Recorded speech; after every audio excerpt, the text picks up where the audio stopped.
hora de vida e saúde, é hora de mais qualidade, é hora de vida para você, que vai receber informações aqui que realmente podem transformar a sua maneira de ver saúde. No programa de hoje a gente vai falar um pouquinho sobre bactérias e como elas podem ser importantes e como você também pode eliminar. Durante essa semana, nos próximos programas Vida e Saúde, você vai poder acompanhar um pouquinho mais desse assunto. Também tem receita aqui no programa de hoje. O Felipe preparou um ceviche de batata doce. O que é ceviche, Felipe? Ceviche é uma saladinha de peixe cru, que é uma briga entre o Chile e o Peru para saber quem descobriu, quem foi que fez, quem foi que faz. Mas aqui então eu trouxe uma receita super saudável, super gostosa, simples de fazer, de batata doce e abobrinha. Uau, interessante! Daqui a pouquinho a gente aprende aqui no Vida e Saúde essa receita de ceviche de batata doce e abobrinha. Agora eu quero receber aqui a Márcia de Paula, ela que é bióloga. Tudo bem, Márcia? Tudo bem. Bem-vinda ao Vida e Saúde, por favor. A Márcia é bióloga, professora lá do NASP, Campus São Paulo. Eu quero agradecer o Campus São Paulo, o NASP, por emprestar essa profissional aqui que vai estar com a gente dividindo um pouquinho do conhecimento dela. Vamos falar, o assunto é bactéria. A gente sabe que muitas pessoas são até um pouco exageradas tentando eliminar bactérias, mas a gente também precisa entender a importância dessas bactérias na nossa vida, né, Márcia? Então, as bactérias e outros micro-organismos, como os fungos e os protozoários, e os vírus também, eles existem em todos os meios possíveis que a gente pode imaginar, na água, na terra, dentro do nosso corpo, fora, em cima das superfícies. E essas bactérias e esses fungos, eles são importantes para a natureza e para o meio ambiente. Eles têm uma importância muito grande em relação à decomposição. Então, os organismos que morrem, as folhas que caem, todo esse material é decomposto e volta, os componentes deles voltam para a terra graças a esses fungos e bactérias decompositores. Então, essas bactérias são muito importantes. Além disso, no meio ambiente também, a gente tem as bactérias que são responsáveis pela fixação do nitrogênio. A gente precisa de nitrogênio para a formação das nossas proteínas.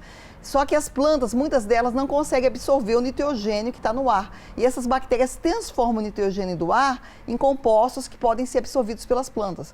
Então tem uma função muito importante. No nosso corpo elas também desempenham um papel muito importante, certo? Com certeza. Então a grande maioria das bactérias que existem, elas são benéficas, mas tem aquelas que causam doenças, né? Fungos e bactérias que causam doenças, que apesar Qual é a proporção? de serem... Tem mais bactéria boa ou mais bactéria ruim? Há muito mais bactérias e fungos bons. Mas os poucos que são ruins, né, causam um estrago. muito estrago no nosso corpo, né? Então são importantes que sejam estudados, né, para a gente se prevenir melhor deles, né?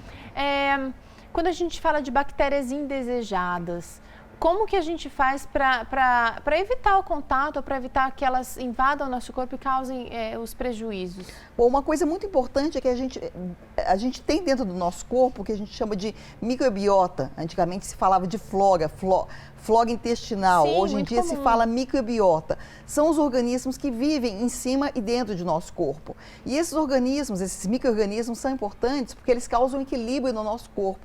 Então tem bactérias que vivem na nossa boca, que vivem no nosso intestino, que vivem na vagina. E elas são importantes porque elas previnem que o nosso corpo seja invadido por bactérias patogênicas. Então elas fazem um ambiente adequado no nosso corpo e evitam essa invasão por bactérias patogênicas. Vamos esclarecer uma coisa aqui, olha, no caso de bactérias, que tipo de medicação a gente precisa ser ingerido para acabar com elas? Então, algumas doenças bacterianas, elas podem ser prevenidas por vacinas, mas depois que você está com a infecção, os antibióticos são os remédios adequados. Então, o antibiótico é uma substância muito boa, descoberta no século passado, que evitou a morte de milhões de pessoas, mas elas atuam contra doenças causadas por bactérias. Então, doenças causadas por fungos, não adianta tomar antibiótico ou micoses, ou doenças causadas por vírus. Por exemplo, a gripe, que é uma doença aí que atinge um monte de gente, tem gente que acha que se eu tomar um antibiótico, ajuda a ficar bom da gripe. Lê do engano, né? Porque o antibiótico não age contra os vírus. Então, a única necessidade que você tem de tomar um antibiótico numa gripe seria se você estiver acompanhando a gripe, uma infecção na garganta causada por bactéria. Aí você vai tomar um antibiótico para matar essa bactéria. Tá certo. Márcia, obrigada pela participação aqui agora. A gente vai sair um pouquinho do estúdio para ver em casa como é que são, onde que são os maiores focos de bactéria. Carolina Oliveira vai trazer para a gente essa matéria super interessante. Vamos acompanhar? Oi, Teru, eu vim aqui com a Márcia na casa de uma família pra gente mostrar na prática como que é a ação dessas bactérias na nossa casa. A gente vai aí identificar alguns pontos, fazer algumas coletas pra poder ver aonde essas bactérias se proliferam. Vamos lá, Márcia? Vamos sim. A gente trouxe a bióloga aqui pra gente fazer algumas coletas de amostras na sua casa pra gente identificar a proliferação de algumas bactérias. Conta pra gente aí como é que é a rotina da sua família. A gente vê que tem 3 crianças pequenas, cachorro, passarinho. Como é que é a rotina de vocês? A casa circula diariamente bastante pessoas, porque além de nós 5, nós temos a pessoa que ajuda a gente em casa, que vem todos os dias, a vovó, que ajuda a cuidar das crianças, também ela vem de segunda a quinta-feira. E ainda tem meus sobrinhos, minha irmã, que moram aqui também bem próximos, e todo mundo circula aqui, então a circulação é grande. Vamos pegar o nosso suave aqui, vamos umedecê-lo no soro fisiológico, porque o travesseiro é seco, né? Então a gente tem que molhar o nosso suavezinho aqui. E aí vamos passar aqui em cima da fronha.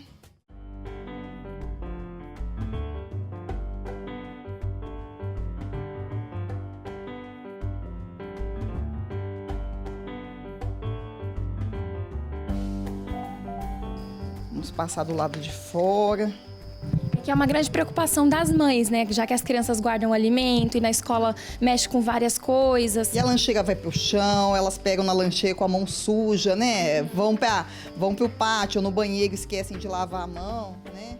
Os cantinhos, então.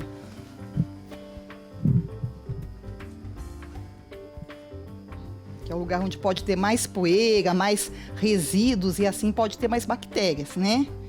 Aqui também já foi tirada a almofada, né?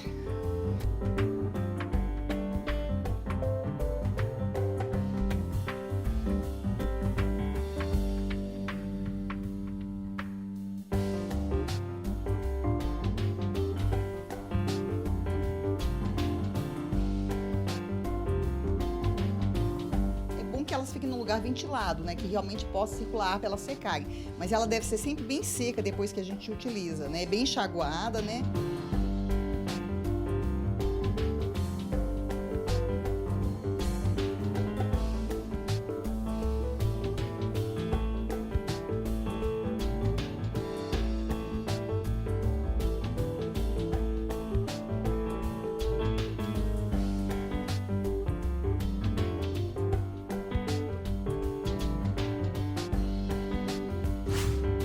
Já passou pelo quarto das crianças, pelo banheiro, pela sala, agora a gente veio parar na cozinha da Maristela. Estamos invadindo aí, por incrível que pareça, o lugar mais contaminado da casa, né, doutora?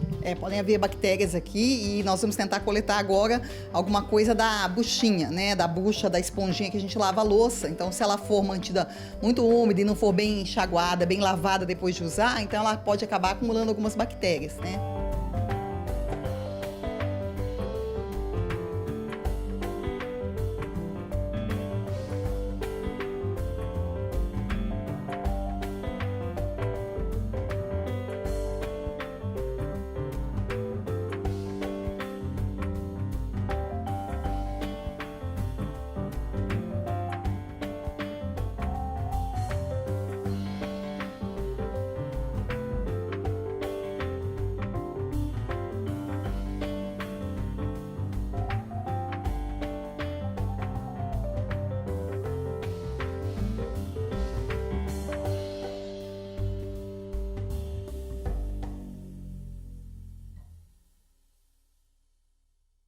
Depois da gente fazer as coletas nos ambientes, a gente vai deixar algumas amostras em exposição, A né? gente vai abrir algumas dessas placas, vamos abrir uma no quarto, uma no jardim, uma na cozinha, uma no banheiro e uma no pátio externo, para a gente ver a presença desses fungos. Agora a gente vai levar essas amostras para o laboratório para elas poderem proliferar e você acompanha com a gente daqui uma semana os resultados dessa observação. Depois de uma semana de observação, estamos eu e a doutora Márcia aqui novamente na casa da Maristela e do Ávila para a gente mostrar para você os resultados da nossa coleta, né? Primeiro que a gente vai mostrar então é esse daqui da descarga do banheiro. Vamos ver então. Na descarga, tem colônias separadas, você consegue contar na maior parte delas o número de colônias. Aqui houve um crescimento tão grande que a gente não consegue individualizar em alguns casos e é praticamente impossível contar. E também colônias que ficaram menores, né? Ainda no banheiro a gente fez a coleta de um outro local, que foi a pia, né? Aqui, o resultado da pia do banheiro. Então, da pia a gente pode ver que cresceram bactérias também. A gente vê também 2 tipos de colônias, pelo menos. Quer dizer, 2 cores de colônias, uma cor mais escura, mais amarelada, e uma cor mais esbranquiçada. Aqui houve um crescimento confluente, a gente não consegue separar as colônias, porque havia muita bactéria, tá? Mas houve crescimento, então a gente vê que havia bactérias também na pia. Não sabemos de que tipo, mas havia bactérias. E no quarto, de quem que a gente colheu no travesseiro? Do Gabriel. Aqui, Gabriel. Essas são as bactérias do seu travesseiro. Doutora Márcia, explica pra gente. Então, interessante. Também bactérias no travesseiro do Gabriel, né? Que eu imaginei até que não fosse haver crescimento ou pouco, mas houve um crescimento aqui também. Aparentemente, 2 cores de bactérias diferentes, até pode ter uma terceira aqui mais escurinha um pouquinho. Algumas dessas bactérias podem ser bactérias da própria pele, né? Que ficam aqui no travesseiro, né? E outras podem ser bactérias do ar, ou pode até ter outros tipos de bactérias aqui também. A proliferação foi menor, houve crescimento de um fungo, essa colônia branquinha aqui é uma colônia de fungo, tá? E as outras são de bactérias também. Tem essa colônia que é um pouco mais amarelada, com um formato diferente, né?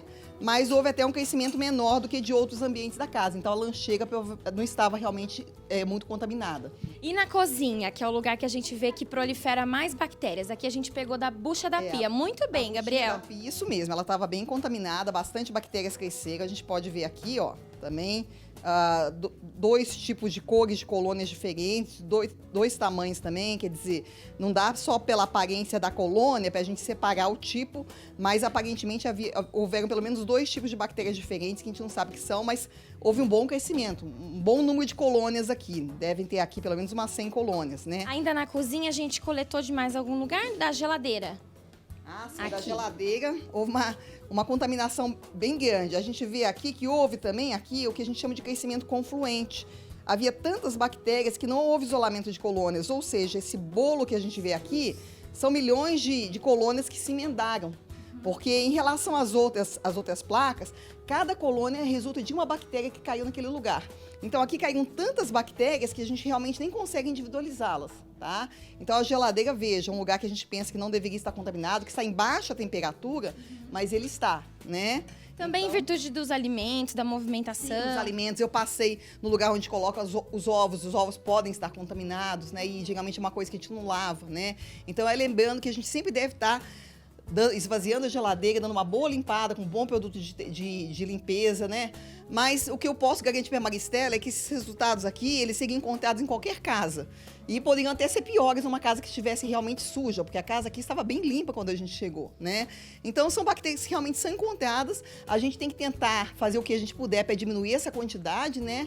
Mas elas fazem parte do ambiente também, não são muito fáceis da gente se livrar delas. Também uma contaminação de bactérias no sofá, a gente vê também aqui várias colônias, grandes, pequenas. Tem algumas bem amarelinhas aqui, que podem ser, de repente, estafilococcus, que é uma bactéria que pode ser patogênica, mas que vive na nossa pele também, tá?